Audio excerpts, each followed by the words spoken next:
Just like our mid.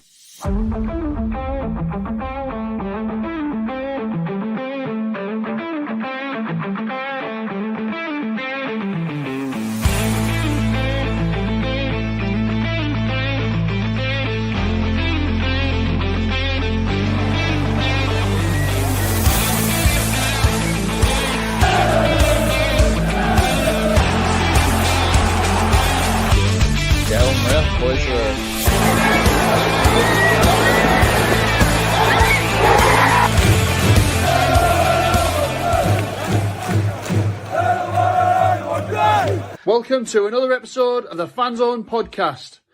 Your home for all things Bolton Wanderers, up the Trotters, the Northwest's #1 podcast.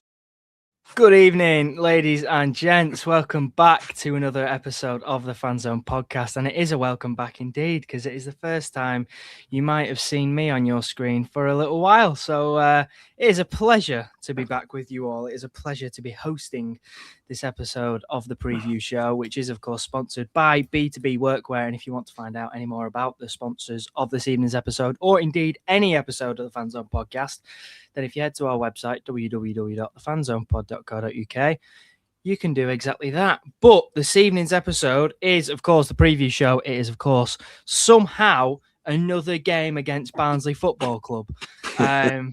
Just can't seem to get rid of them. And in true Barnsley fashion, we're joined this evening by Red All Over. If you want to find out any more about those, or perhaps go and watch yesterday's preview show from Red All Over, which I joined Andy for, then head into the episode description. You can go and find out all you need to know about Red All Over. But we're joined this evening by Dean from Red All Over. Dean, how are you? I'm good, thank you. I'm looking forward to yet another clash with the Trotters, and I think it's the Trotters, isn't it? Have I got that right? Yes. Yeah, good. Okay. Yeah, I mean, I always look at the fixture list. I've got quite an affinity with Bolton, and it goes back an awful long way before you were even a spark in your mother's eye. The first time I ever went was to Burndon Park, and I saw a cup semi-final in 1970. That was the very first time I ever went. That was it was Manchester United and Leeds, and I went with my dad, and my dad's best mate was a Leeds fan, so he managed to get tickets, and we stood on the Kop, and there were 56,000 there. Wow. So I go back that far. And I have stayed in the hotel overlooking your ground as well. So I do feel kind of an affinity, plus many, many, many battles with Bolton. And I'm looking forward to it. There has certainly been a few to remember, hasn't there? It feels like an awful lot in recent years. Me and Andy had a good laugh about that on the Red All Over preview show yesterday. But it is, of course, the preview show, and that means one thing and one thing only. We will get stuck in. Our first segment of the evening is, of course, season so far.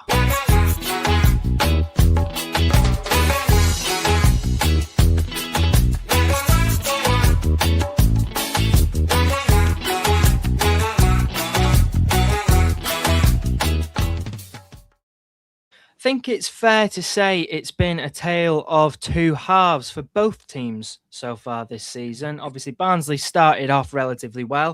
Wanderers in the other camp not starting off quite the way we would have hoped for or maybe expected this season. And that seems to have all changed. Not quite sure what to pinpoint that for either side, really. But Bolton currently sitting third in the table. Barnsley, on the other hand, down in 14th. It's not been plain sailing for Barnsley recently, has it, Dean? No, not at all. We started quite well, actually, and I think Andy said that to you, didn't he, on the weigh-in show? And I think Conor Hurrihan, having got the job permanently as the head coach, wanted to change the way we played.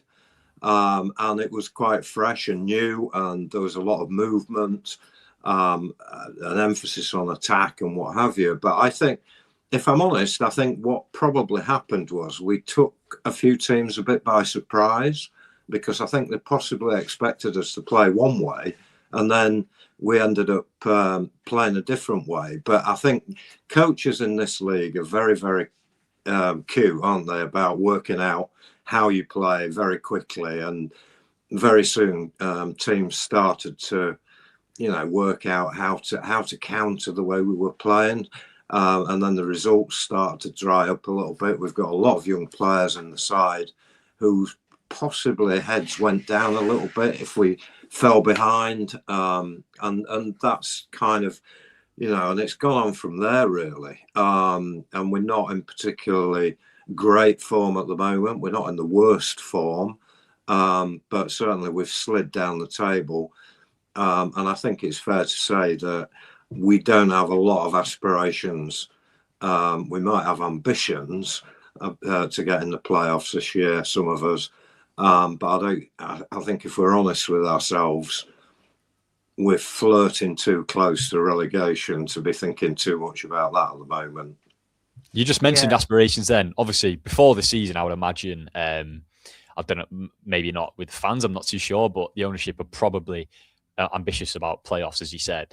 But as the season's panned out, is it more of one where you just mentioned the dreaded R word? Is it more when let's get to the end of the season and still be in League One next year? Or do you still think, obviously you've still got 4 games in hand, I think it is, on us. So it's one of them. If you win your games in hand, you're back up there, or is it just let's get to the end of the season? Actually, I don't think it's a real concern. But as long as it's there, and you unfortunately it maybe get a bit of bad luck or a couple of bad results and people go out of form, suddenly you can end up there, can't you, quite rapidly. So but I agree with you. At the start of the season, I would have said, the likes of ourselves, you, Cardiff, Huddersfield would have been the teams that classed in the past, certainly as the bigger teams, would have had aspirations for the playoffs. But I don't think we recruited enough experience. We've got some great young lads, but we're talking 19 and 20-year-olds who perhaps they're good players, great potential, some of them, but maybe don't know the game well enough, especially when you're looking at some of the seasoned players that, for example, you've got or Lincoln have got, and certainly Cardiff have got, and Huddersfield have recruited as well. I mean, these are seasoned pros who've played often in the Championship or even above. So, I think it's been a bit of a struggle, but I think we all want and think we should. But then I think Ben One, shall I call you Ben One? I think God bless. Yeah, I'm sure he have. Yeah, I think Andy was talking that we have the 13th largest player budget in League One, which I think indicates. So we're probably about punching our way at 13th, 14th. Now, I don't want, for the purposes of this show, to go into all the whys and wherefores as to how we've ended up with the 13th, because I don't want to bore your fan base. But we are, and so anything, I guess you would say anything above 13th wouldn't be the worst season for us. Yeah, and obviously you mentioned there about recruitment, obviously talking about some of the teams that are in that top 6 conversation at the minute. Obviously the January window was quite a busy one for Wanderers, and a lot of the teams around us invested in their squads. Obviously there's been quite some discontent amongst Barnsley fans at how the board have shaped up in January. Obviously the biggest talking point being Davis Keeler-Dunn making way on deadline day.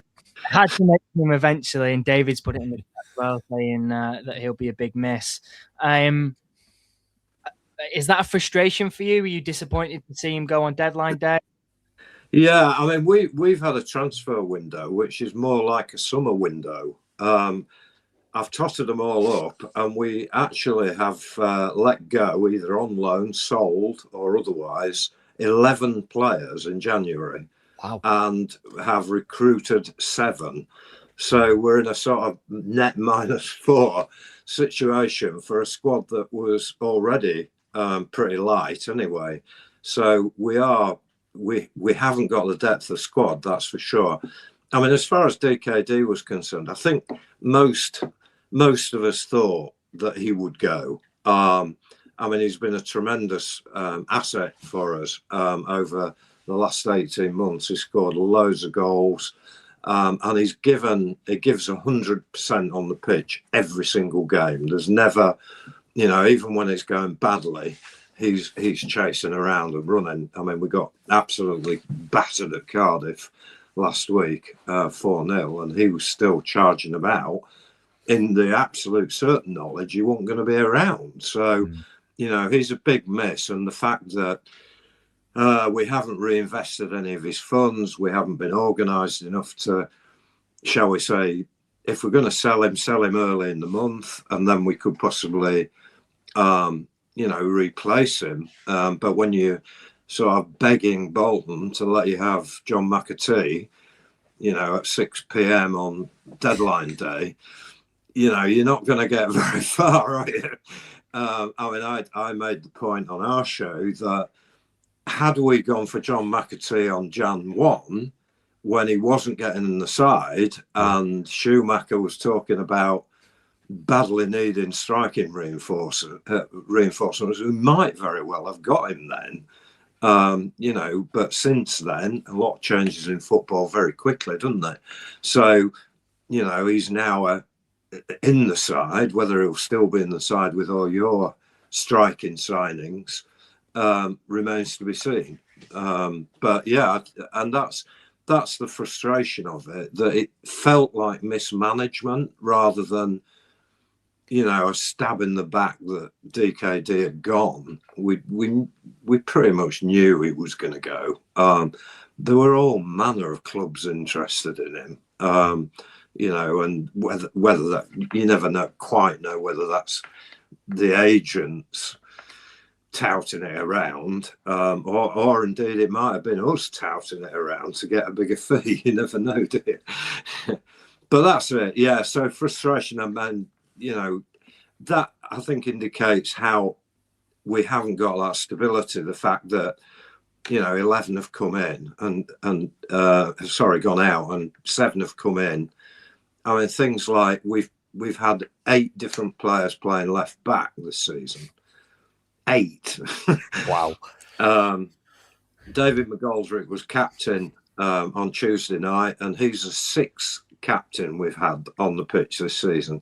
So I think when you look at that, you're thinking, I'm not sure we're all very settled here and geared up for a great playoff push.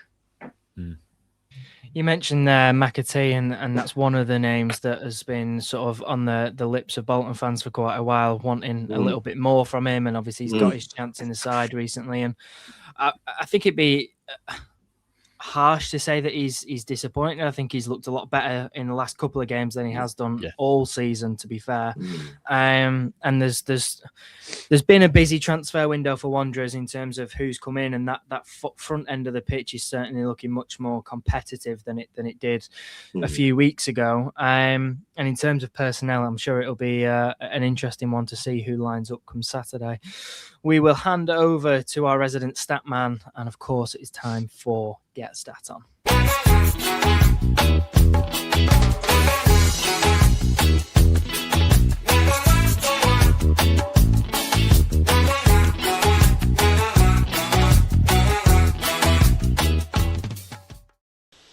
Hello everybody, welcome back to Get Stat On with the Stat Man, and today we're of course going to preview this weekend's massive game at home to Barnsley, and this game is always interesting, is it not? Let's have a look at the head-to-head record, shall we?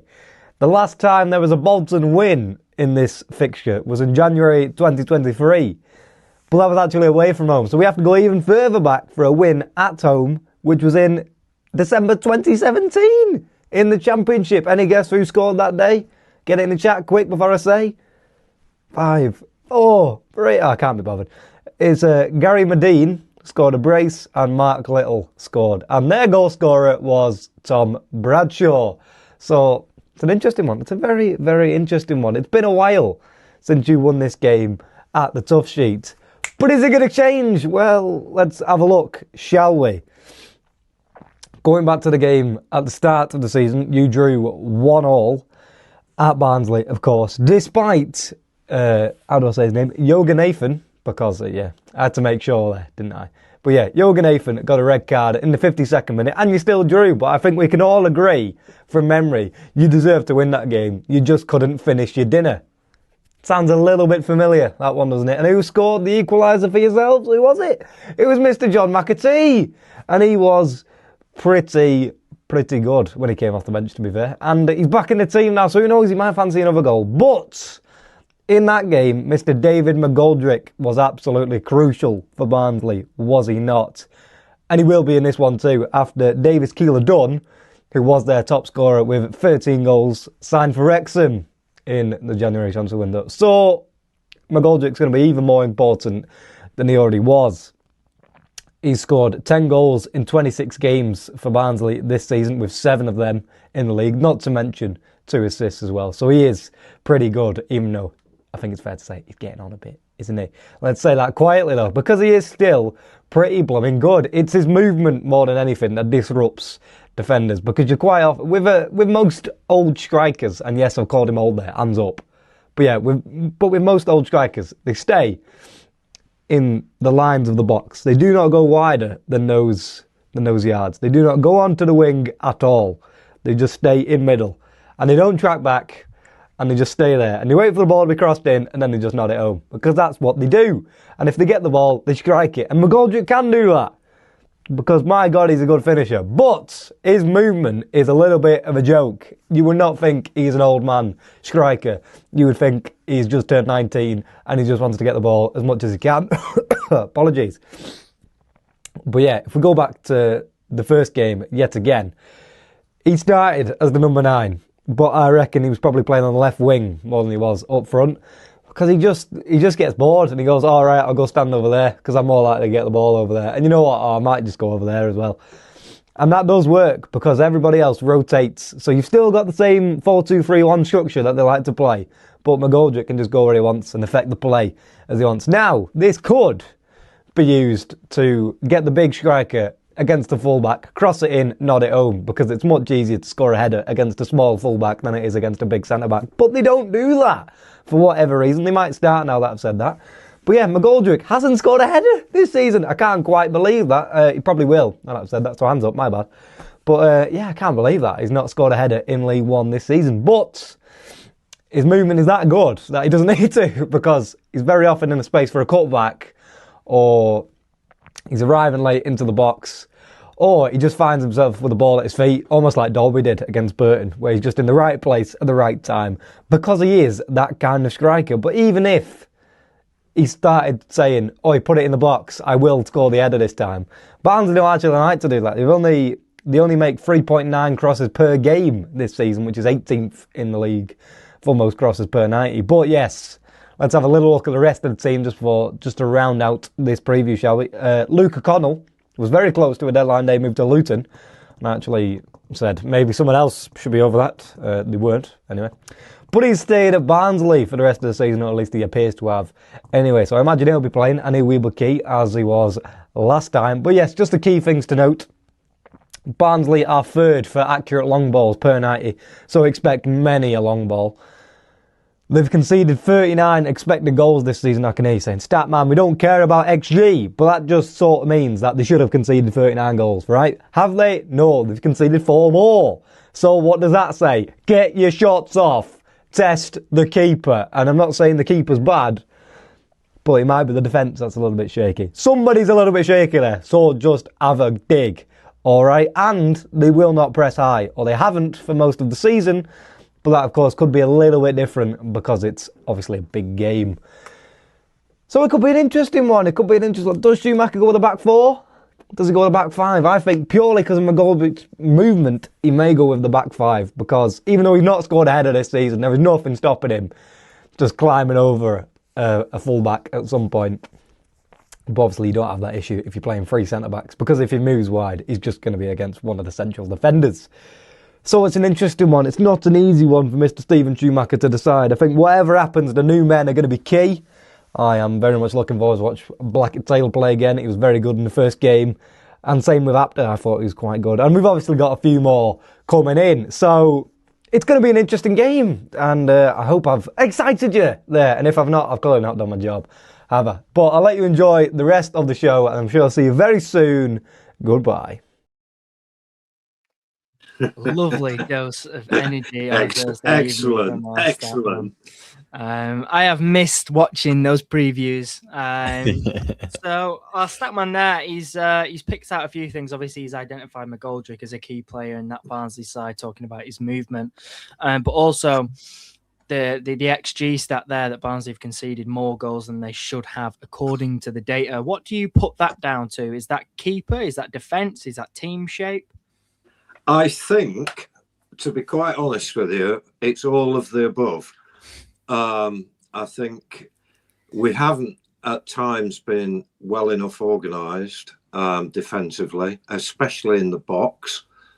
We seem to be haphazard. That's the first thing. Murphy Cooper was our keeper until we've sent him back, and he's now at Sheffield Wednesday. Wasn't really a commanding keeper, so set pieces, long throws, etc. have been a problem to us. And we probably haven't defended the box, if you look at structure, very well, and on the edge of the box, and we've conceded quite a lot of goals from the edge of the box, where we've packed the penalty area with 11 players, but not actually packed the whole of the penalty area, just the 6-yard box, which offered a la Arsenal. So, and then on top of that, which doesn't sound very good, loads of individual errors, really poor individual errors that you wouldn't expect anybody playing at League One level to make, and they have.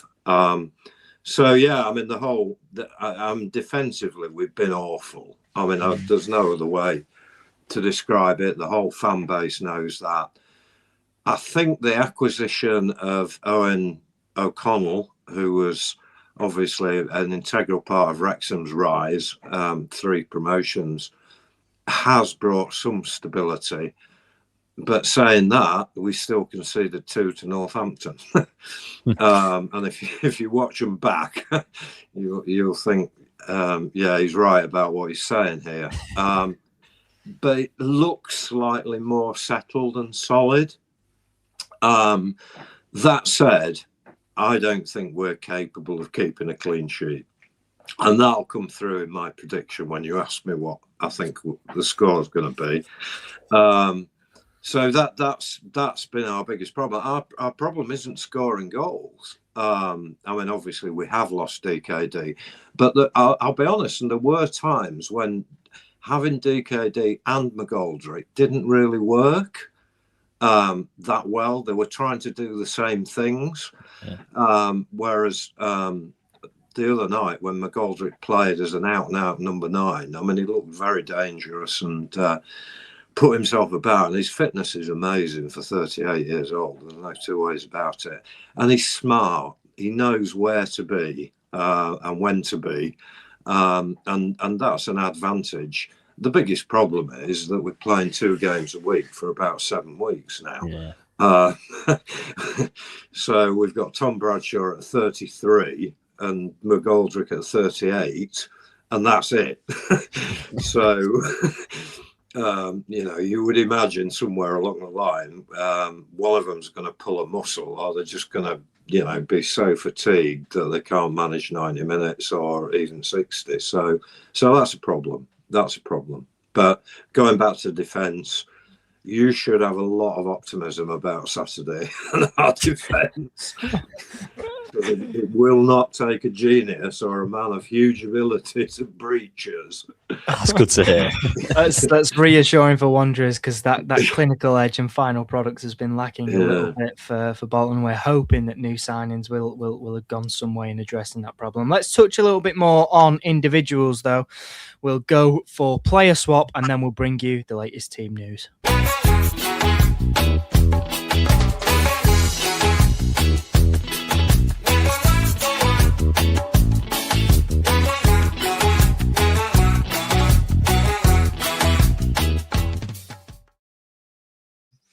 Right then, player swap. It is where one of us chooses a player from the opposition to swap sides. So that means one Wanderers player will be joining the dark side and we'll be taking someone from Barnsley's squad into the Wanderers camp. Dean, since as you're our guest, we'll hand over to you first and you can have your full pick of the Wanderers squad. Wow. I mean, I love Josh Sheehan. Is it Josh? Yeah, Josh Sheehan. Josh Sheehan. I really like him as a footballer. I think he's a very clever footballer. He's played, obviously, international football, and he's always played well against us. I know Andy Simcox would say Kyle Dempsey.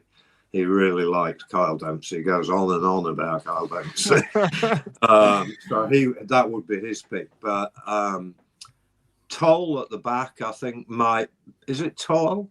Yes, yeah, Toll. Yeah. Toll. I don't know. He's Irish, isn't he? Yeah. Centre back. Yeah, I'd probably go with him because of our defence being so porous. So I'd take him.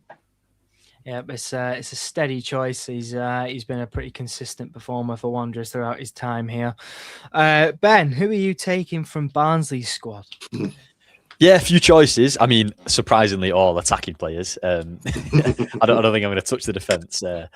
But yeah, Adam Phillips is someone I've always rated, and he's always feels like he's always turned up against us and have a good game, and gets about 10 goals a season for midfield. You can't really argue about that. I don't think he's been quite on it as much this season. I'm not too sure, but yeah, I've always liked Adam Phillips. Obviously, the big one this season, and we've not mentioned yet, is Reyes Cleary, who has been one of the breakout stars of League One. It's probably alongside, unfortunately, injured Kozy Dubry, one of the best wingers in the league. And then, yeah, McGoldrick up front is the other one. Experience up front, who I feel like we're lacking a bit. And we mentioned we've been struggling up top recently. Obviously, brought in a couple in January to help us out. But yeah, I won't mind someone with the experience of McGoldrick up front. But I think I would just be seduced by the talent of Reyes Cleary, to be honest. I mean, we didn't mention him before when we were talking about transfers. I mean, that's probably the one positive, isn't it, from January that you managed to keep hold of him? Yeah, absolutely. Yeah, I mean, he's been. It's strange because we signed him in the summer and he didn't get into the side until about game 10 or 12 or something like that. I don't think he was as fit as he could have been. Generally. And none of us really knew what to expect, and he's just got better and better and better. And he's certainly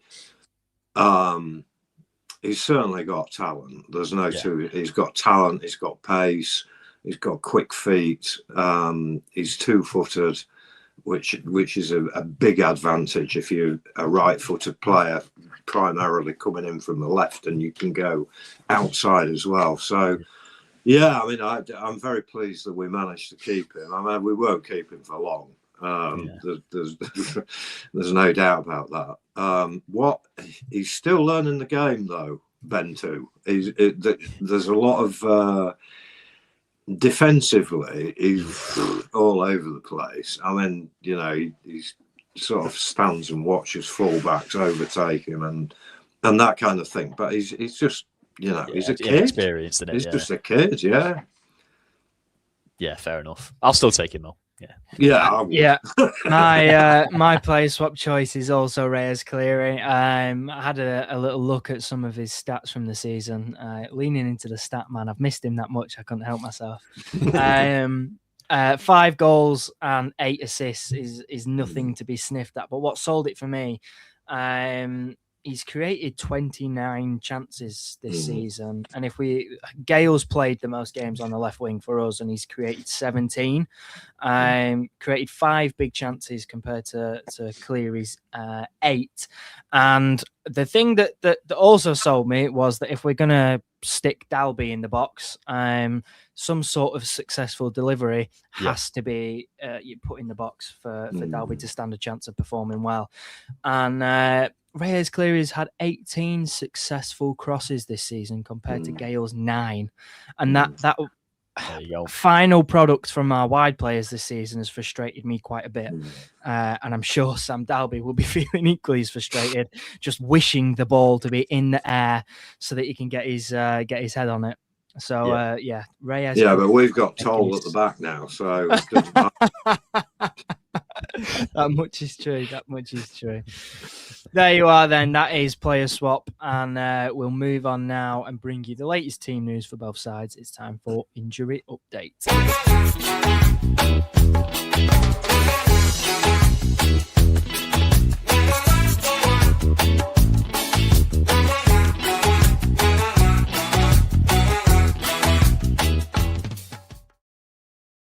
Now, a name that came up earlier, Josh Sheehan, he's going to be monitored over the next 24 hours before deciding whether he gets the nod to start against Barnsley. Obviously, he's missed the last couple of games with a little calf injury that has been picked up, but he's back in training and could return to the squad this weekend. So it'll be interesting to see who gets the nod in that midfield pairing. I imagine Arahan will be one of them. Whether it's Simmons, Dempsey or Sheehan remains to be seen. New signing for Wanderers, Johnny Kennett, has also been suffering from a similar calf injury that he picked up at Celtic last month. Hoping to bring him back into training this week, but he won't be making the squad. That much is for certain. Richard Taylor is back as well. Checks will take place on Max Conway. He took up a knock against Burton and was taken out of the squad against Wimbledon. Ruben Rodriguez is still unlikely to feature. He's had some time with the B team, though. He's still in that pre-season phase after his move from Brazil, though. He's not played since August, which I mean, I'd barely played in Brazil anyway, but yeah, he's not played since August, Rodriguez. So it's going to be one of them where it's probably a month or so until we see him, really. Yeah, he missed quite a lot of game time over in Brazil and didn't feature as much as he would have hoped. Obviously, part of the reason I'm assuming he's come back over to England. But yeah, it's a little while, I think, before we'll see him. But talk to us, Dean, about Barnsley. Who can we expect to see line up? And are there any big misses from the team sheet? No, I mean, at the moment, apart from Josh Earl, who I personally don't rate anyway, I think we've more or less got a full fit squad. I'm not aware of anybody else. We've got a left back, George Gent's been out for a long time. He come back and now he was ill a couple of weeks ago. So I'm guessing he'll be okay. But the only player that was really missing on Tuesday was Luke Connell, who allegedly was ill. It's convenient, isn't it? A deadline day. Well, you said that, not me. And you know, I expect him to play. I mean, I think in terms of team, I don't think it'll be a lot different to the other night.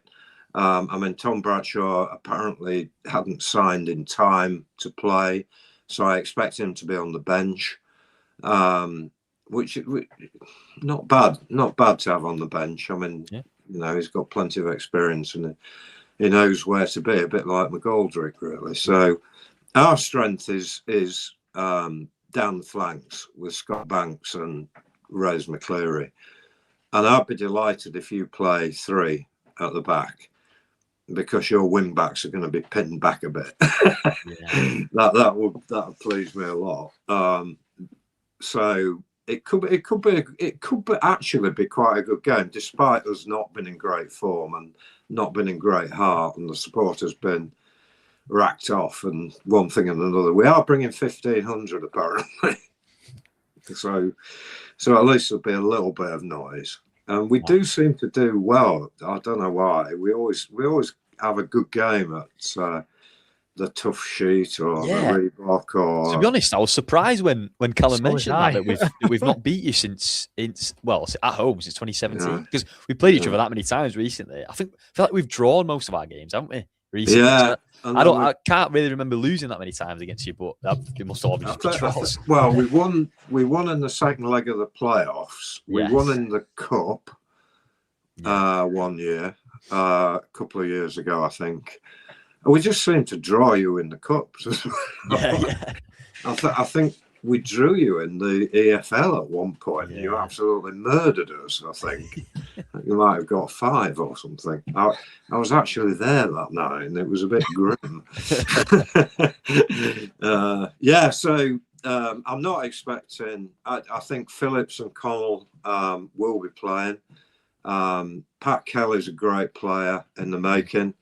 Came from West Ham. Very good box to box, and we've got talent down the flanks. Our weaknesses, well, we've discussed, and that's your opportunity. Let's dig a little bit deeper then into Saturday's fixture, and we'll round off this evening's episode of the preview show with What's the Score?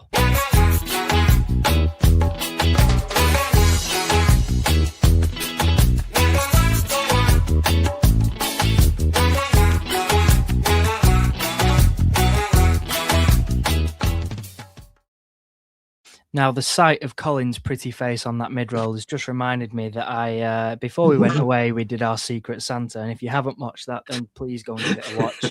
I'm sure in January it'll still be amazing. But Colin was gifted a T-shirt. And I must say I haven't watched every single episode of the Fan Zone podcast whilst I've been away. But have we seen him in his T-shirt yet, Ben? You know what? I don't think so. That's gonna have to be... He's going to have to tell me if not, but I've not noticed it. Let us know in the chat if you've seen Colin's T-shirt on his chest, because if he's not, then we're going to have words, and that's going to have to be got out the wardrobe. Right, let's. Jordan's confirmed he's not wore it, which is absolutely diabolical. So, Colin, we don't buy these Christmas presents just for the fun of it, so you'll have to wear it for the next episode. Where is he tonight? I expected to see him. He's got a break. He's had a busy January. He's a bit like Father Christmas of the podcast scene. He's been a bit busy in January. So we've given him a night off. Good enough. Right. Score predictions then. Get them in the chat. We've had a couple come in already. So Dean, we'll hand over to you first. Let's have your score predictions. Please. Okay. Well, we did our predictions last night on the preview show. And I have to say, what a miserable lot Red All Over's team are. I think we had a 1-0 win for Bolton, a 3-0 win for Bolton, and a 4-0 win for Bolton. So you can tell how optimistic we are. However, being a permanent optimist and an idiot at the same time, I've actually gone for a 2-2 draw, because I think we do score goals, but we concede goals. And I think that's a fair bet. It's a fair bet. Yeah, fair. Fair enough. We've had some in the chat. Ian has gone for Bolton 2, Barnsley 1. We've had another 2-2 in the chat as well. Ben has gone for 3-1 Bolton. We've had a 3-1 Bolton, another 3-1 Bolton from Jordan. Another late winner for Bolton, 1-0 or 2-1. I'm not sure about these late winners. I'd quite like to leave them. They can stay in January. We'll don't need any more of them. Ben, how are you feeling ahead of Saturday, and what's your score prediction, please? Yeah, I'm confident-ish. As you mentioned, defensive issues. Like, I'm expecting us to create quite a few chances. So I'll be disappointed if we don't score. Well, 2 probably. I think that's being fair. But yeah, you're still dangerous on the attack. I mean, obviously, even though you've lost DKD, one of the best forwards in the league, still massively dangerous. As you mentioned, Scott Banks, we've not actually mentioned yet until you did before. Looks like a decent signing. Very good signing, yeah. Really good player. Didn't play too much for Blackpool, I don't think. No, because I think basically they were playing 3 at the back, and they were asking him to play wing back, and he's not a wing back. He's not a wing back, no. And therefore he wasn't really getting in the side. Although, to be fair, when I did the Blackpool podcast, they were raving about him and couldn't understand why he wasn't in the side. So, yeah, he's good. He's a very, very good player. But I mean, you don't play in Bundesliga 1, do you? If you're not a decent player. Yeah, no, true. Yeah. So, obviously him on the right hand side and Clear on the left is dangerous, especially if we play a 5-back like you said. I'll be interested to see how we line up. But yeah, I think there'll be goals. But I'm gonna go for 3-2 Bolton. I think. Ooh. Yeah. So That'd be a good one. Yeah. Now, I did my score predictions on the away end show with Red All Over, and I'm going to have to stick with that. I said 2-0 Bolton, so erring on the side of confidence, quietly confident, I said to Andy, and Andy's response was, I don't know why you're going to be quiet about it. But I said to him, sometimes it comes back and bites you in the that's when it worries me when the guests are too confident that they're going to lose. That's when it worries me. It's always the way. So I'm going to go for 2-0 Wanderers and hope that my first game back at the tough sheet will be a nice one to watch. But thank you all for joining us this evening. The live chat has been nice and busy. It's been a pleasure to have you all with us. So yeah, thank you very much for watching the preview show. As I said, Red All Over are this evening's guests. So Dean, thank you very much for joining us. We appreciate it. My pleasure. I've enjoyed it. And good luck on Saturday. Whichever way it goes, good luck. Same to you. If you want to find out any more about Red All Over, head to the link in the description of this evening's episode and you can do exactly that. Final reminder, this evening's episode is sponsored by B2B Workwear.